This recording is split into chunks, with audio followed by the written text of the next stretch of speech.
À quoi sert l'école et l'université en Afrique? Si on veut être gentil, on va dire à rien. Nous allons dire qu'en réalité, depuis des décennies, en Afrique, l'école et les universités sont des véritables camps d'endoctrinement, où on essaye de produire des esclaves.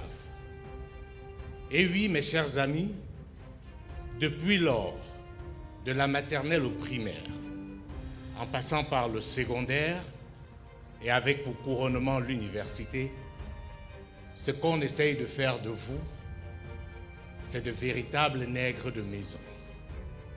Pendant que les autres ont conduit leur système éducatif dans l'optique de questionner leur environnement et de le transformer, en Afrique, on nous apprend à imiter les autres, à réciter ce que les autres font.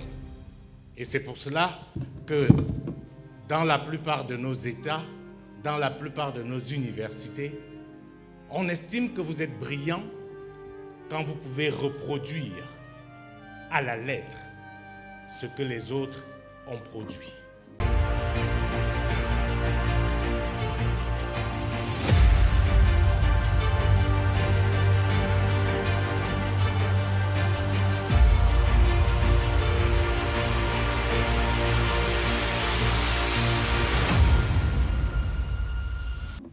Ce n'est pas un fait de hasard que même dans un domaine essentiel, comme la philosophie, nos référents viennent d'ailleurs.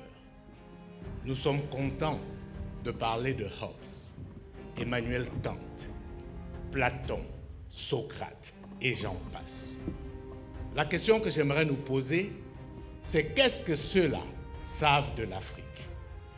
Comment pouvons-nous penser notre modèle de société à l'aune des gens qui ont travaillé pour démontrer que nous ne méritions même pas d'être considérés comme des êtres humains? Il faut soi-même être ignorant ou accepter d'être esclave pour continuer à subir ce genre d'humiliation. Madame, Monsieur, vous n'êtes pas plus intelligent parce que vous savez réciter ce que les autres ont écrit. Chers amis étudiants, vous n'êtes pas plus brillants parce que vous pouvez citer les plus grands auteurs du monde. La semaine dernière, c'était la première fois que je mettais un pied dans une université. Je n'ai pas fait l'université, je n'ai ni fait le lycée. Je me suis arrêtée au BEP. Mais j'encourage l'éducation. Mais cela étant dit, ce n'est pas un handicap. J'ai pu réaliser beaucoup de choses parce que j'avais le temps et je ne faisais pas mes études. Très tôt, à bas âge, j'ai commencé à travailler. J'ai intégré l'entreprise familiale et j'ai commencé à travailler. Et j'ai fait le collège Concola jusqu'en 10e année. Après, j'ai fait 3 ans de comptabilité BEP. J'avais tout ce qu'il me fallait pour pouvoir arriver là où je suis aujourd'hui. Et cela m'a amené à créer 2 entreprises. 2 entreprises dans l'aviculture. Je produis des poulets de chair. J'ai construit le premier abattoir de volailles de la Guinée et le seul jusqu'à aujourd'hui.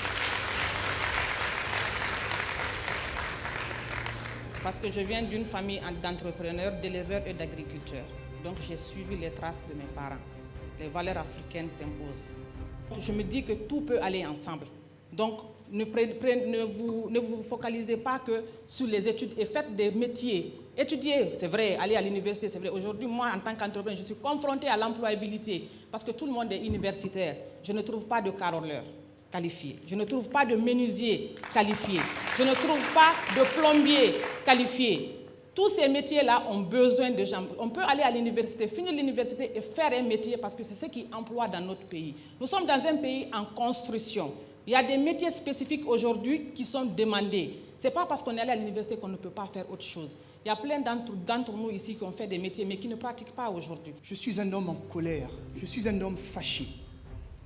Parce que je viens de comprendre ce que je savais, mais je viens d'avoir la confirmation que pendant 10 à 20 ans, l'école nous garde gentiment cloisonnés dans des endroits pour faire de nous des gens qui n'avons jamais ou très difficilement un emploi qui valorise le temps que nous avons passé là-bas.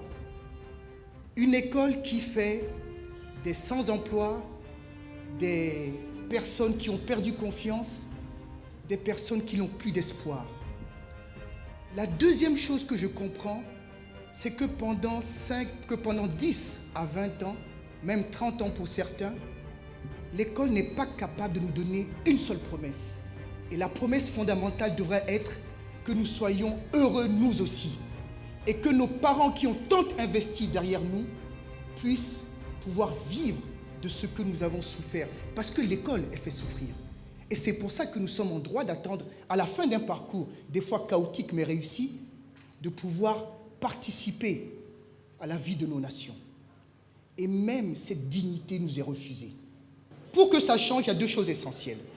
La première chose, et je pense qu'on l'a déjà dite, c'est d'arrêter de faire encore et encore ce qui ne marchait pas et espérer, c'est grossier, des conséquences différentes. Donc ça, c'est établi. La deuxième chose, l'école qui nous ressemble, ça va être l'école qui va nous permettre de savoir qui nous étions, avec grande fierté, qui va nous permettre de comprendre qui nous sommes aujourd'hui et qui va nous préparer à maîtriser demain les personnes que nous voulons pour le bien des populations et pour la prospérité de nos nations. L'école qui nous ressemble doit pouvoir permettre l'ouverture de filières courtes, des fois. Nous ayons des maçons, nous ayons des carreleurs, nous ayons des personnes dans les métiers du BTP, dans les métiers de l'assistance médicale. Nous n'avons pas besoin tous de faire des longues cycles d'ingénieurs, de docteurs ou de professeurs. Nos pays se meurent parce que cela, nous ne l'avons pas. Qu'il faudrait qu'à l'intérieur des curricula, les contenus de formation soient des formations qui apprennent les métiers. La connaissance, c'est bien, mais la connaissance qui ne produit rien, ce n'est pas ce que nous voulons. Nous voulons une connaissance qui vous permet demain, après avoir fini votre parcours, d'avoir un travail qui vous honore, avoir un travail qui vous donne la dignité. Parce que si nous manquons ce rendez-vous aujourd'hui, et quelqu'un derrière moi dit toujours, nous avons une fenêtre de tir incroyable maintenant, les maladies qui prospèrent et qui nous enlèvent l'affection des personnes que nous aimons vont continuer à prospérer. C'est inadmissible. La répartition de richesses que nous voulons ne va jamais arriver. Parce que l'école que nous avons aujourd'hui nous apprend juste à avaler sans jamais questionner.